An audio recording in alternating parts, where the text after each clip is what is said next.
İnsanı insan eden en güzel duygu, birincisi sevgi, ikincisi mərhəmətdir. Mənim düşüncəmə görə.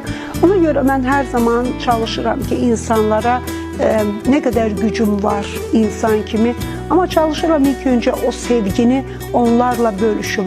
Onun qarşılığını mənə gəlirmi, gəlmirmi?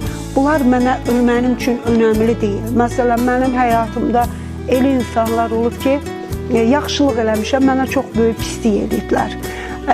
İkinci dəfə tale elə üz-üzə gətirib ki, onun həyatının o çətin, o kritik anında mənim dəstəyimə ehtiyac duyduğunu söyləyib.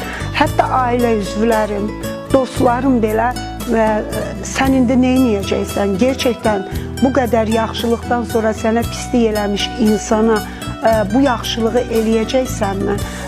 Deyirlər, eləyəcəm deyirəm. Çünki indi onun imtihanı deyil, o mənim imtihanımdır. Yaradan mənim o yaxşılıq duyğularına, insanlıq duyğularına nə qədər, belə deyək, o əxlaqa nə qədər sahib olduğumu imtihanla keçirir. İndi onun imtihanı deyil, o imtihan mənimdir ki,